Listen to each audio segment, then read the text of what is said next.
Live from Media One, Channel 12, Community TV, and on behalf of everyone who assists in the production of Signs of the Times, I'd like to thank you for joining us. Signs of the Times is a program designed to serve as a forum of discussion of the social, economic, and political conditions of the world and local communities. The panelists which appear on Signs of the Times are individuals who, despite their diversity, do have common bonds which link them together, and that is our study of history and our love and concern for all humanity. Good evening. I'm Tamar Israel, and here with me tonight is Ms. Johanna Israel and Ms. Yafa Israel. Welcome back. Thank you. Our show topic for tonight is Let's Make a Slave. Now, we thought that we'd bring this show to you tonight in commemoration of what is called African American History Month, with this being February 1st, 1999. We thought it was a fitting topic, and we will be sharing with you throughout this month information regarding the so-called Negro. As a matter of fact, when African American History Month began, it began as Negro History Week back in 1926 with Carter G. Woodson. Many of you may know that Carter G. Woodson was an educator who wrote the book entitled The Miseducation of the Negro. And it's sad to say that we still are being totally miseducated regarding who we are, where we came from, and where we're going. So because of Signs of the Times, and our theme and our goal is to provide you with information that you may not necessarily get, especially from your captors. So we'd like to present to you Lest You Forget, and I'd like to share with you a picture of old slaves. And this is the cover of a book entitled Lest We Forget. So if the camera can pick that picture up, we'd like to focus in on that, because this is very, very important. Our people for the past 100 years have not wanted to focus on the fact that we were brought to this country in chains as slaves for the Europeans. So we want to bring you back there because this is a very real part of our history. We understand that Daniel Hall Williams was a great doctor. We understand about some of the others that has come and gone through our race in the past 50 to 100 years of our history.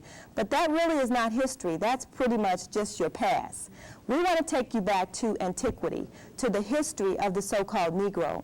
And the reason we want to do that is, again, your captors will never, ever tell you the truth about who you are and why you were brought here under the most cruel and inhumane way that's ever been recorded in Western history. Ladies, we've opened up the show. We've shared with them that we're going to talk about Let's Make a Slave. First of all, who are the slaves? Who were the slaves and now captors? Tell us how we got to be slaves. Well, the slaves, the black slaves here in America who are present day the captives here in America, are the same slaves that were the Hebrew slaves in Egypt. We're the same people. We're the Hebrew people that were slaves previously in Egypt. We became that way because we didn't listen to our God Yahweh. Okay. Lest we forget. That's very important, because if we forget, then we will never be able to come up under this bondage. And the reason we're in this bondage is because we never did listen to our Father. Our Father gave us lists of rules and regulations to abide by. He gave us an option. He gave us blessings and curses. If we would listen to Him and abide as to what He had said, then we would receive His blessings. If we did not, He told us, we would become this tail, the tail of the entire world. And we've truly become that tail through the entire world. Okay. Yafa, give us some information directly from the scriptures that will relate this bondage in the past 400 years that we have undergone, to get our audience to understand that there is a spiritual reason, as Jonna just stated, that we did come here in chains and that we still remain second-class citizens in this country. Well, I mean, definitely we can go to Deuteronomy 28, and that actually deals with the blessings as well as the curses if we did not abide by the laws of the Most High, or at least our forefathers did not abide by the laws of the Most High. But there's so much here that we can read, but just to point out a couple of things, let's see here. We could go to... Okay, here's one, Deuteronomy 29, verses 28. And Yahweh rooted them out of their land in anger and in wrath and in great indignation, and cast them into another land as it is this day. That definitely fits our people. You could go to Deuteronomy 28:68, and Yahweh shall bring you into Egypt, or in this case, bondage, again with ships, by the way whereof I spake unto you. You shall see it no more again, and there you shall be sold unto your enemies for bondmen and bondwomen, and no man shall buy you. Now, what other people does that fit? I mean, it goes as far as to say taking you to a land of bondage in ships. We don't know of any other people that have actually, that will fit that description. And as a matter of fact, speaking on those ships, if we read in Genesis 15, Yahweh spoke to Abraham what would become of his people in the latter days. It's in Genesis 15 and 13. And he said unto Abram, Know of a surety that thy seed shall be a stranger in a land that is not theirs, and shall serve them, and they shall afflict them 400 years. And also that nation whom they shall serve I will judge, and afterward they shall come out with great substance. That's a perfect point, and I'd like our cameras to pick this picture up, depicting exactly what you just spoke, because it is foretold that, as you stated, we would be in this country in a strange land that neither we nor our forefathers had known for 400 years. And what you see on this picture, it's titled The Untold Truth, and actually this is a cover of a past NCCI Hebrew calendar. The untold truth is the fact that we are the Hebrew children, and this was actually a statute that was built, I think, in the 1920s during one of the national exhibits to show our freedom or our emancipation. But what it also shares is that we came here in the 1600s, and we still have, we're coming up on the 400th year of our captivity, which is very, very interesting. But let me share this quote with you and tell me what you think about this. It says, how is it that a people who were once so mighty could have fallen so low? How could a nation of princes and princesses be transformed into gangs of slaves? They wrote the book on morality and ethics, the book which has become the standard of truth, the book which today is known as the Holy Bible. Even in their state of disarray, they were still able to bring civilization to Western Europe, using their superior biblical philosophy. Thus, the transformation of a nation of princesses and princesses to cotton pickers is very serious. And I mean, even in this particular piece of scripture, I mean, it relates all the way today. I mean, there's one, and it just really goes to show how the way we're dealing with our children. But here in Deuteronomy 28, verse 32, it says, Thy sons and thy daughters shall be given unto another people, and thine eye shall look and fare with longing for them all the day long, and there shall be no might in thine hand. Well, of course, we know the stories back in the times of slavery where children were taken away from their mothers and their fathers and sold, or the parents sold and the children left, so forth and so on. But it's going on today, too. We're yearning for our children because we see them out there and the world just has them, and it's almost like we don't have any control over them. Exactly. And as far as to, dealing with what you're just speaking on, Hosea speaks to that. Hosea 4 and 6 says, My people are destroyed for lack of knowledge. Because you have rejected knowledge, I will also reject you, that you shall be no priest to me. Seeing you have forgotten the law of your God, I will also forget your children. So that is truly what has happened to us today. Especially 30 years after the Civil Rights Movement, we see our children in the worst conditions than we were ever in. Absolutely. During the time that we were segregated and had to depend upon our own communities to thrive and to exist. But I have a picture up on the screen now. Hopefully our cameras can pick that up. This is a depiction of the lower galley of a slave ship. Our people tend to forget that we didn't come over on the Mayflower. We didn't come over with all of our belongings, our gold, our riches, our jewels. We came over chained one to another in some of the most cruel and inhumane ways that ever existed. Yafa, can you tell us about that? Yeah, definitely. I mean, these are some, just reading this is just amazing to me. This book that you spoke of, Least We Forget, it goes into explaining how our forefathers suffered on these slave ships. It says the filth, the stench, the loss of life, the disease, the packing of men in spaces so tight that they could neither turn, nor stand, nor squat, nor sit is beyond human comprehension. Something else, let's see, forced to lie in their own waste, breathing air rancid with vomit, disease, and sickness. My people suffered imaginable horrors. Huge rats gnawed through wood and flesh. Men they just went insane, and we can understand that. On the floors covered with blood and excrement, pregnant women giving birth, and they had to lie there in the afterbirth and everything. It's just amazing. It's unbelievable. It is unbelievable. Absolutely. And what's so unbelievable about that is this people would be able to outlive all this. Exactly. And, Exactly. and, throughout all the things that you just spoke of, it would seem impossible, truly, that any people could continue throughout all that. And simply the only reason is because Yah has always promised us a remnant. Right. So regardless of all this that has ever happened to us and will ever happen to us, Yah has always promised us a remnant. Exactly. A remnant. And which is why we're here today. And you consider there's some cruel and inhumane people out there, but this is just, some of the things that we suffered at the hands of others, it's just really, so we know that it's just that prophecy being fulfilled. It was due to the fact it's the Most High's hand that was on us, that was laid upon us, and in unimaginable ways. We had to suffer a whole lot of things. It really saddens me that our people want to forget this. You can't know where you are and where you're going if you don't know your past. Exactly. And it's truly sad that since the Civil Rights Movement, we have wanted to forget all of our troubles. But during this period, as the ships of Britain and Spain and Portuguese were flying over the bodies of our ancestors, trading them for little or nothing, trinkets, molasses, guns. But some Africans who didn't sell their own people, they sold their slaves. They sold the Hebrew Israelites.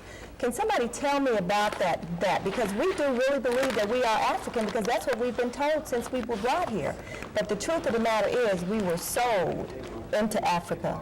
Tell us about that, John. Well, I have a picture here. This is this book is called All Times, All Slavers, People Being in Slavery. And this is particularly focusing on our capture in Africa. Now, when I say capture, it's truly not a capture because we were sold.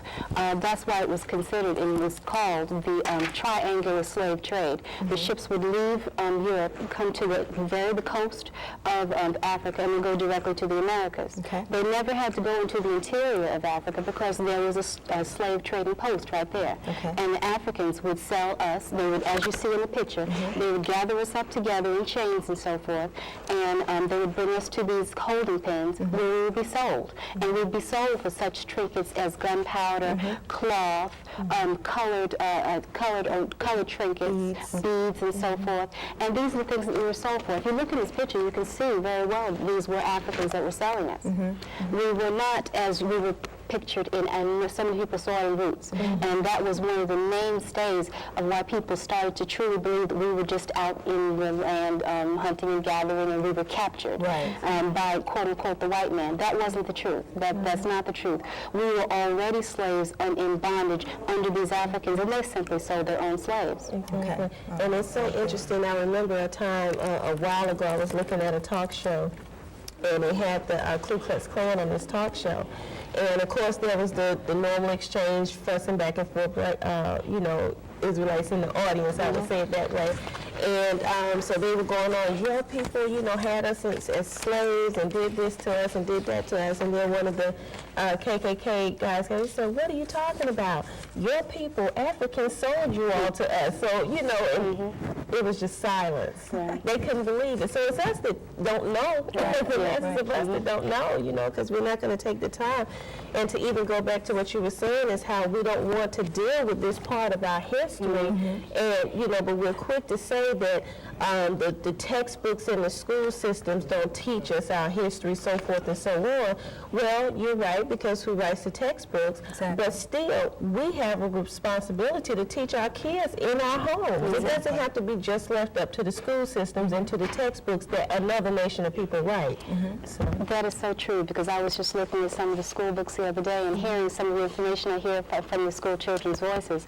And even from the younger ages, they're being taught about Martin Luther King and about the bus boycott and everything else. And what I was told, what was given to the children was that at this point in time, black people and white people didn't like each other. They were mad at each other. And Martin Luther King came along and said, we need to be nice to each other. And that was it. That was the depth. That was the depth of what they were taught. It had and believe me, it was all about black people and white people equally did not like each other and equally mistreated each other, and that was it. Right. Of course, I had to step up to the plate to explain the situation.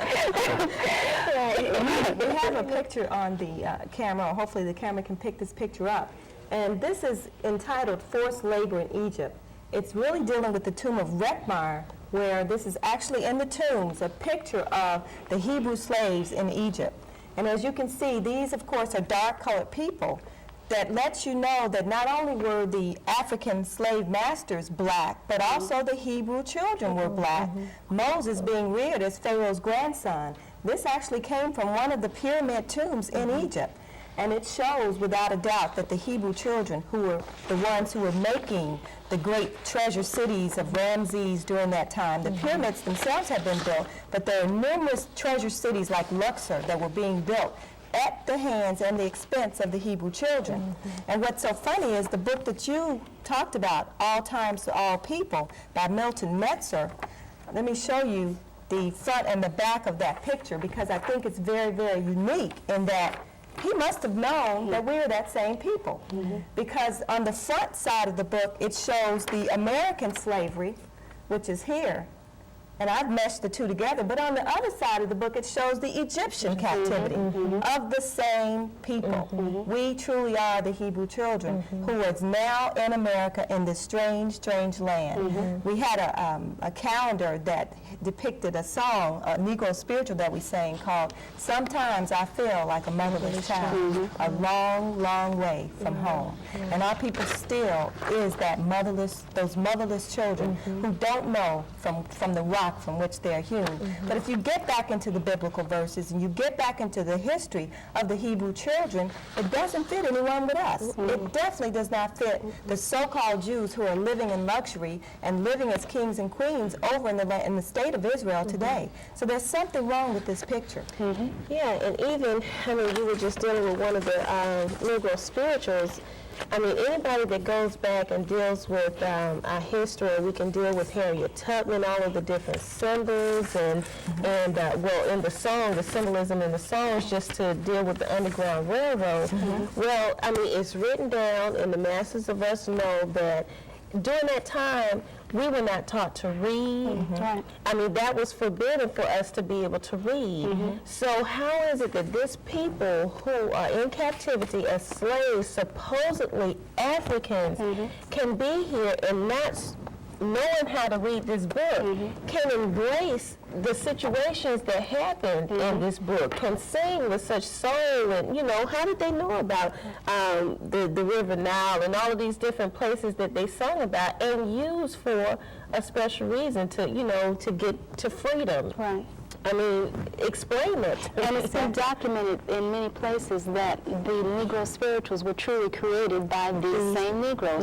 They weren't taught these songs. Right, exactly. They created these songs because they spoke about the River Jordan, because they knew of the River Jordan. They didn't know of these other places. They didn't know of Lake Victoria. You know, they didn't speak of these things. They spoke of those things they knew. I'm sorry. It's okay. Still coming over on the ship, they hadn't been that far removed from their supposed culture if they were Africans. So how did they quickly come, and under the conditions, here was the people oppressing them, beating them, doing such horrible things, how could they just come over and embrace their religion so quickly. It doesn't make sense. I want to read this. This is a quote from To Be a Slave, and it's a lot of quotations from a lot of different slaves throughout time that have been written down. Okay. And it's speaking on blacks being inferior. Blacks who were born in this country had little with which to combat such ideas of inferiority. They were born into slavery, they lived slavery, and died in slavery. What else, or what could they point to as proof that they were not inferior? Nothing, except a feeling within that it wasn't true. Wow.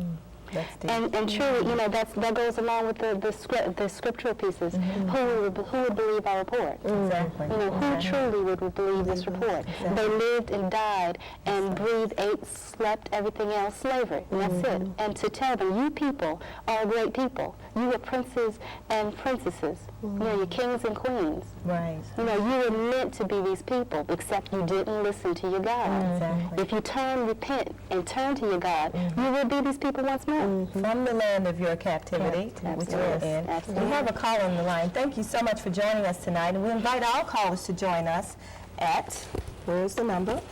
770-559-2999. That's 770-559-2999. Caller, good evening. Go ahead, please. State your name. Yes, I'd like to say good evening to you ladies, and I watch your program every week now. I don't understand everything that you're talking about, but I do. It's enlightening. But I just have two questions. My first question is, if we are the true Israelites, what happened to all of our riches? I mean, why don't, why is it that a lot of black Americans, as the masses of people, as the Caucasian race or other races? And then my second question, and I'm going to just hang up and listen. Why is it that you ladies, your last name is Israel? Okay, And good point. that's all I have. Thank you. All right, she asked several questions. Number one, what happened to our riches? Number two, I forgot. Number three, why is all of our last names Israel? Okay.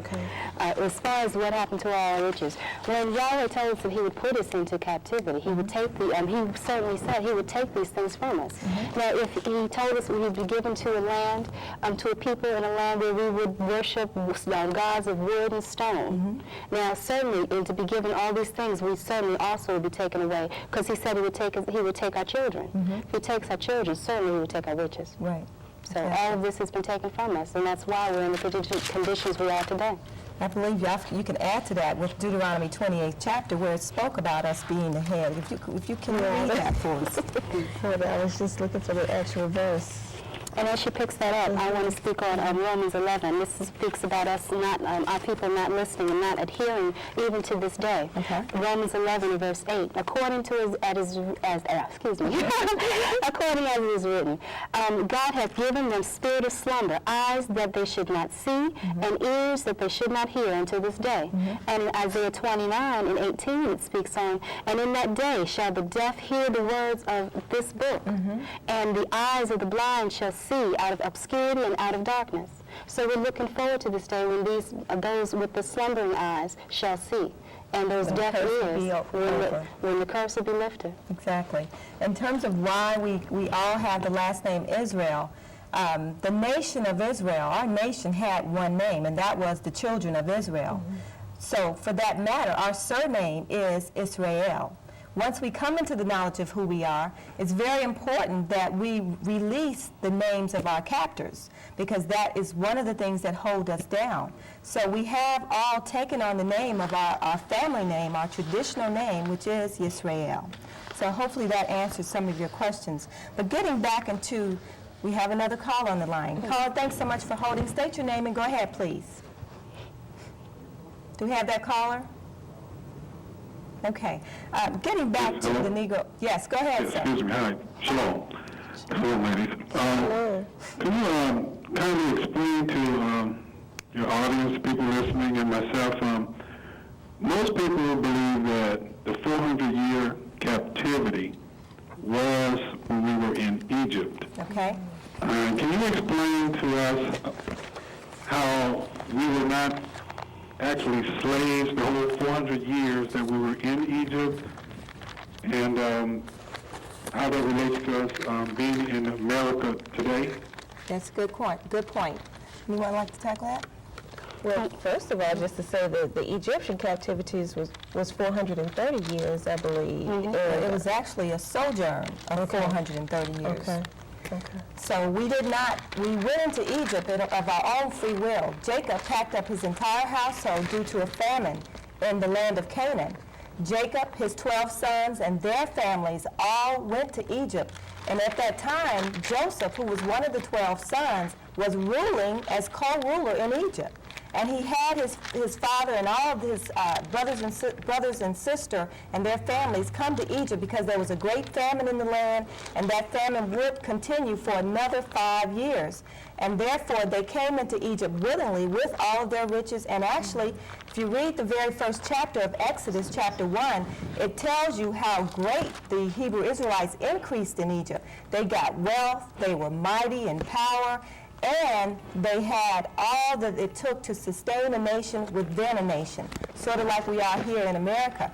But then the Africans got very, very afraid of that power, and they didn't want it anymore. So it was the last 80 years. Moses was 80 years old when they began to enslave the Hebrew Israelites. We're going to a break for the Round the World Report. We'll be right back. Times Around the World Report.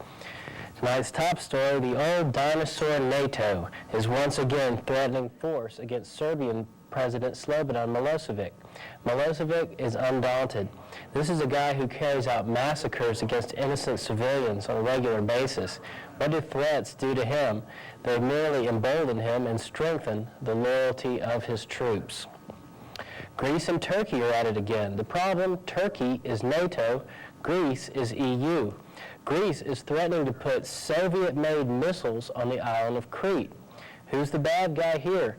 Greece is full European pedigree, and Turkey is an excellent base from which to attack both Iraq and Kosovo. Decisions. From Africa, people are still dying in Burundi. 185 civilians were killed in a massacre this week. Some blamed the government. The government blamed Hutu rebels. Syria and Russia are reportedly close to a $2 billion arms deal.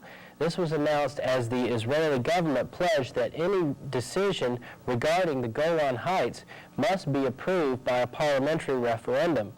Israeli-Syrian peace negotiations broke down in 1996 over the Golan Impasse. The dilemma is simple. Syria demands a return of Golan Heights in order to resume peace negotiations at all. The Y Accords officially failed as of January 31st, 1999. America continues to involve herself in the Middle East situation. One congressman is boycotting the annual congressional prayer breakfast because PA leader Yasser Arafat is invited. Congressman Michael Forbes of New York said, quote, "I am deeply offended that Yasser Arafat, the architect of modern terrorism, has been invited to participate in the national prayer breakfast.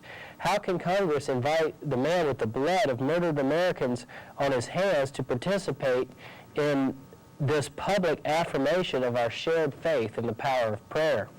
Forbes continued, "It is simply wrong for Congress to treat this unrepentant terrorist with the respect due a legitimate world leader." Numerous earthquakes around the globe this week, including, in addition to Colombia, Alaska, the Bering Sea, Taiwan, Japan, Nevada, Chechnya, Tunisia, Bolivia, Australia, Mexico, and Italy. From the World Economic Forum in Switzerland, Israeli Prime Minister Benjamin Netanyahu boycotted the World Economic Forum when he learned that United States Vice President Al Gore would not pose with him in a photo session. Asian leaders are still unwilling to commit to a common Asian currency. European leaders want Asian leaders to do this so that the world economy can have three pillars: the dollar, the euro, and the Asian currency.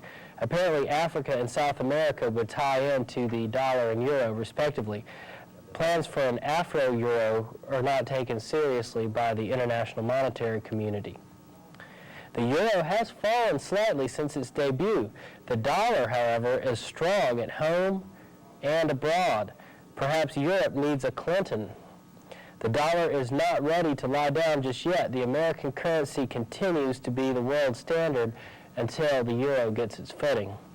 And finally, thank you, Falcons. Atlanta was spared tear gas, rioting, and property damage that plagued Denver again this year as fans tore up things after the Broncos won the Super Bowl. We were lucky. That's been the Around the World report for tonight. Now back to our regular program.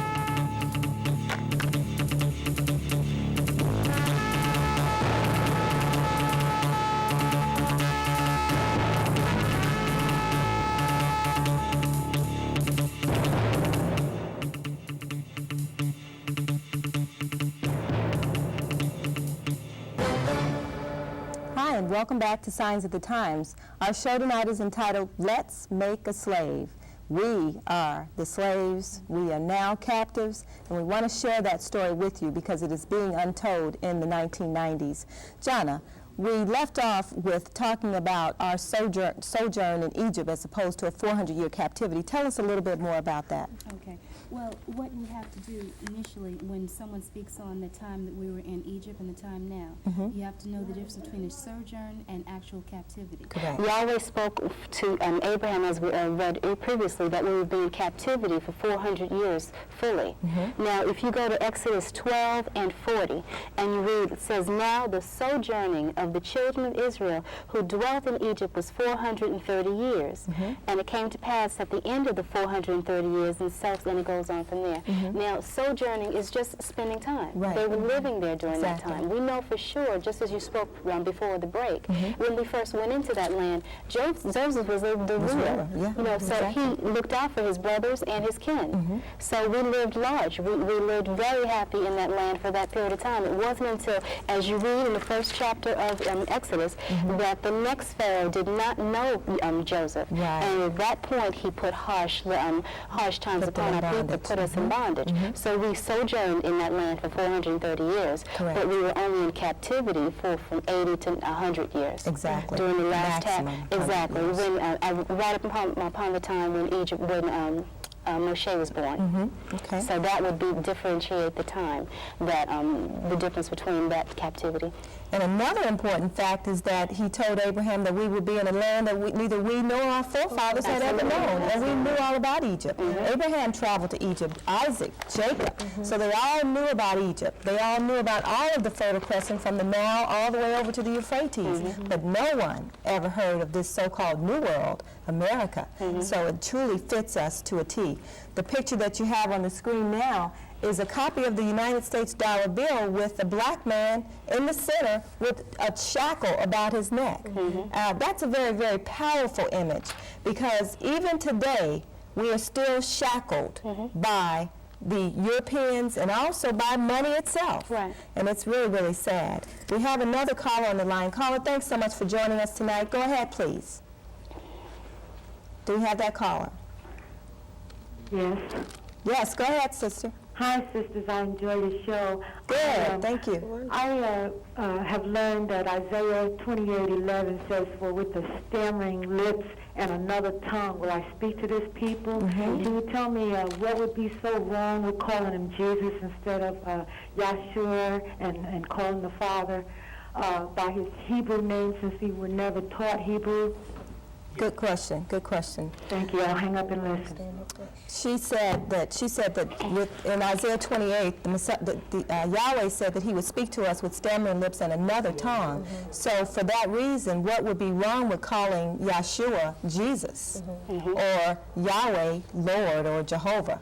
Well, when we do our research on the word Lord, or it is equivalent to Baal. Okay. And Baal is another god. It is Pagan god. another pagan god. It is not our God Yahweh. When we fall down on our knees at night and we call to the Father and we pray, we have to pray to who we're speaking to. We have, just like I have a mother. I don't say, if I'm speaking to her, I say mother or something. She has a mother too. Yeah, so we have to be specific as to who you're dealing with. What we've been taught in these last years is that we've forgotten that there are many gods. We've totally forgotten this. So that there people do feel uncomfortable calling upon God's true name, Yahweh, because everyone feels as though if you're Hebrew, God is God. If you're Muslim, God is God. If it doesn't matter who you are, it's always the same God. Well, it's not. And we were taught that if we go back to the scriptures, dealing with the land of Egypt. You know, they had mice and lice and everything else that's their gods, frogs and everything else. So each of one of these things were their gods. You have to be specific. Yahweh told us throughout the scriptures to call him by his name. He said, and as we know, that it's been changed when it says Lord, that does mean Yahweh, capital L-O-R-D. And it says, my name is the Lord. Well, that doesn't make a lot of sense, does it? My name is Yahweh. Exactly. And if you go throughout the scriptures, you'll continuously see this. He said, my people will call me by my name. Well, if all we know is Lord, and there's a person who worships Satan, he's called him Lord also. As a matter of fact, I was flipping through the channels the other day, and there were these people saying they were closing out. It was last night, as a matter of fact. And there were these people who were closing out a meeting of some sort, and it looked normal. And they said, oh, we forgot to say our prayer. And so we've been letting it slip too much. And so then they close the door, and you see a light, and then they say that, and then they start worshiping Satan. They outright start Father of Darkness and all this other kind of stuff. And they say Lord. Now, so we don't want to, we want to mix certain that we don't worship that same person that they're worshiping. We're worshiping the Most High God, Yahweh. Praise God. And as far as Yeshua goes, we also need to call him by his proper name. There were no J's in Hebrew. So there was no J's in English until about 500 years ago. Absolutely. So you definitely need to do some more research, sister, because what's happened when the Bible was first translated from Hebrew to Greek, that Bible was called the Septuagint Bible. Get a copy of it. Wherever capital L, capital O, capital R, capital D was, in that first translation of Greek, it still had the Hebrew tetragrammaton YHWH, even though it was written in Greek. So that lets you know that Yahweh's name is from everlasting, and he has made it very specific that, first of all, you should not take his name in vain, and you should call upon his name, because he knew that there would be many false gods in the earth because of Lucifer and the fallen angels. So that is why we use the name Yahweh, because the Europeans in subsequent Greek translations, they were the ones who began to take out the 7,000 times where Yahweh was written and put in Lord, because they didn't want you to call on the name of Yahweh. They want you to be ignorant and call on Baal and other false gods when you just simply say Lord. So it's very important that you use the name of Yahweh and Yahshua, because Jesus is not the English translation of Yahshua. If it were, you should be saying Joshua. Joshua is the correct translation from Hebrew to English, not Jesus. Jesus is Isus, who is Zeus, the false Greek god that you're calling on when you say Zeus. So hopefully that answers that. We do have another caller on the line, and hopefully we can stay toward our subject, which is let's make a slave, the enslavement of the Hebrew Israelites here in America. Caller, go ahead, and thanks for calling. Hello. Yes. First of all, I would like to say shalom to you. Shalom. And I would like to commend you on what you're doing. I think that you all are doing a beautiful job. Thank you. We need more of this. Our people need to be awakened to the truth. Now, I was a Baptist minister for a while. Oh, wow. But then I began to pray and seek God because I knew that it was something more to the Word of God than what we were being taught in the Baptist church. Praise God. And in my studies and everything, the Lord began to show me how we are the original Hebrew Israelites. And, just to show you a point, you study the Old Testament, the Torah and all that, and there's nowhere in there that says anything about 6 million of God's people being murdered at one time.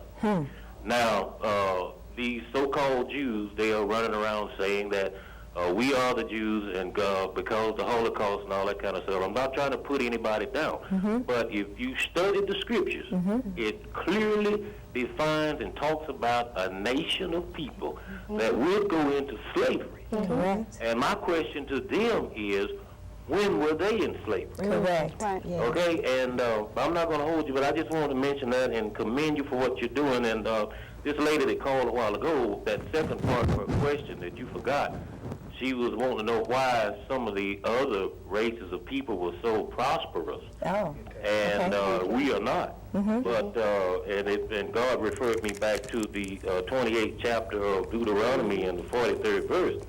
It says that the stranger that is within thee shall get up above thee very high, and thou shalt come down very low. The stranger that is within us, every race of people that come over here, the Iranians, the Chinese, and everybody that comes over here, we wonder why they are able to prosper and we are not. Right. It's because God said that that was going to happen. Correct. He said in the 41st verse, says, he shall lend to thee, and thou shalt not lend to him. And he shall be the head, and thou shalt be the tail. That's right. Moreover, all these curses shall come upon thee, and shall overtake pursue thee. thee and overtake thee, That's till right. thou be destroyed, because thou hearkenest not to God. Okay? Thou hearkenest not unto the voice of the Lord. Praise God. So I'm directing my ministry. I backed away from this all these different religions, and now I'm going toward the Word, the Word of God. Not so much, they teach grace. That's why you have so many homosexuals in the Baptist churches, is because they living under grace. And I'm going to say something else right now, and I'm going to get off the phone. It's very strong. Make it quick. Paul was one of the biggest liars that ever lived, because Paul said that because the law was weak, because the law, he's saying God's law was weak. So therefore we have to live under grace. That's a lie. Without the laws of God, we are all doomed. Praise God. Praise the Lord. God bless you. All right, God bless you too, brother. He wasn't a liar. You just have to understand what Paul was talking about. Paul was talking about the animal sacrifices. We are no longer under the animal sacrifices, which is the works or the deeds of the law. We are now under the grace that Yeshua's blood will now cover our sins. So it's just a matter of how you look at what Paul wrote, because Paul was a Hebrew of Hebrews, a Pharisee, as touching the law, blameless. So you just have to understand what Paul was saying, to whom was he talking, and then you'll understand what he was trying to get through to our people and also to the Gentiles, which is you no longer have to commit those animal sacrifices. The only way you can be justified of your sin is to come under the blood of Christ.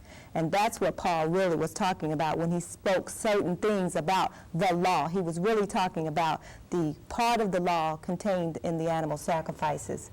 Let's talk a little bit about the auction block. What happened once we were transported to America? What happened with us as a people? I know it was horrible. I mean, you spoke a little bit about our children being sold before our very eyes. So we have a caller, and then we'll get back to that point. Caller, thanks so much for joining us tonight. State your name and go ahead, please. Do we have that caller? Okay. Johnny, you want to tell us a little bit about some of the things that happened as a people to the Hebrew Israelites? As a matter of fact, if you can read some of this. It's called The Buying and Selling of Black Gold, and then we'll share the picture. Okay. One of the most powerful forces in the making of a slave was the slave trade itself, dehumanizing from start to finish. The traffic in human lives was terrible at best, fatal at worst.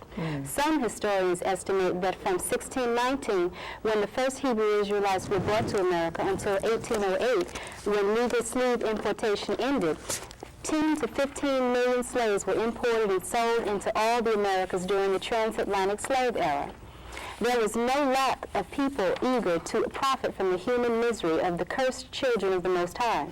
They placed them upon auction blocks as if they were horses and cows, and sold them to the highest bidder. Bones and muscles were flexed, tested, penises and testicles were measured, and teeth were checked by potential owners. Parents and children were often sold to places so far away from each other they would never be reunited. That is deep. Let me see if the camera can pick some of this up. Because we were literally sold like horses and like cows. And this was a huge event. Newspaper articles heralded all over the counties and the communities so that people, Europeans brought their children and had picnics to buy and sell Negroes as well as to kill Negroes. It was horrible. I want to read this piece of scripture in Deuteronomy starting at 48. It says, "Therefore shall you serve thine enemies which Yahweh shall send against thee in hunger and in thirst and in nakedness and in want of all things.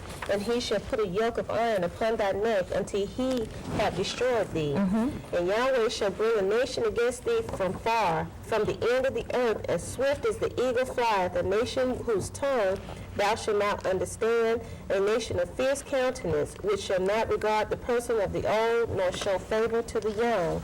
And he shall eat the fruit of thy cattle and the fruit of thy land until thou be destroyed, which also shall not leave thee either corn, wine, or oil, or the increase of thine kind, or flocks of thy sheep, until he have destroyed thee." And there is something else here when it's talking about, let's see, the Hebrew slaves, they planted, weed, hoed, chopped, and picked cotton all the day in the hot sun.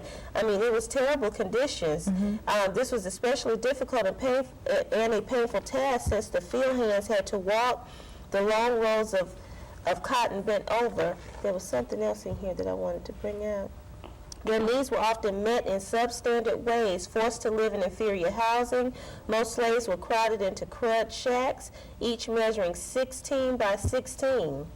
There was little furniture, and slaves slept on beds of rags and straw. Food rations were distributed weekly, and slaves were poorly fed. I mean, Says it all. Yeah. And you know what we have to remember as far as the auction block, these squares, Marietta Square, you know, Fayetteville Square, all these different squares, the major point of the downtown, which we still have today in the middle of the cities, is where we were sold. So anytime we want to visit this and see for ourselves and remind ourselves that this truly happened, when we get so high and mighty and forget, all we have to do is take a quick, you know, dip over there to Marietta Times Square and we'll see. A lot of those places, they still have the little templates with their history, with the history right there written, so all you have to do is go there. Absolutely. As a matter of fact, even outside of the actual town squares, there were a lot of sales going on even once we were still on that the slavery plantation. This is something, this is from Nancy Williams. She was a slave in Virginia. She said she'd never know what Massa had, who Massa had done sold. This is her speaking. Lucy, her child, was born in the morning. And she went, Aunt Sissy, whose child it was, went to Massa and told him he was a mean, dirty nigger trader. And then the youngest of her 7 children got sick and died. Aunt Sissy ain't soured much. She went straight up to old Massa and shouted in his face, praise God, my little child is gone. That's one little child of mine you're never going to sell. And that's just how much, you know, how much was felt in this woman. She'd rather give this child up to death than for this man to go ahead and sell her child off to who knows where. You know, you talked about the auction block. This is a picture of Atlanta, Georgia. And this right in the middle of 2 businesses, it says auction and Negro sales right here in Atlanta, Georgia. This is taken from a book entitled One More River to Cross. So believe me, we're sitting in the heart of Dixie, my people, and our history is abound in this country, and our blood, sweat, and tears is it's what has built up, not only this city, but this country. It's been upon our blood and our sweat and our tears, and what have we gotten from it? Ghettos throughout all the urban societies, a poor excuse of education. We can't even get common health facilities that will treat our people right, and the Tuskegee Institute is a perfect example of that. You where we were tested and allowed to die of syphilis without even telling these people what was wrong with them. Not only did these people contract the disease and take it through terrible states, their wives and their children were also infected as a result of this terrible, cruel slave master that Yahweh said he would put us under. And he has fulfilled everything that he's written in the Word. We have another caller on the line. Caller, thanks so much for joining us. Go ahead, please. Do we have that caller? Okay. Hello. Yes. Hello, I just want to commend your sisters from the work that y'all do. I learned so much about the Bible from listening. Did we get that caller cut off? Yes, hello? Go ahead, brother. Yes, I was called to ask, is tithing still, is it part of Masonic law or God's law, or is it just part of a play acting on the Christian church to get us to support a business operation? Is tithing? Yes. Okay. Tithing is definitely a part of Yahweh's law. It's written in the first 5 books of the Bible that you should give a 10%. And it wasn't income at that time. You have to understand that in the ancient days, your wealth was your children and your grain and your corn and whatever you grew, your cattle, that was your wealth. And so they would bring a tenth of everything that they had to the temple because Yahweh's priests had to eat.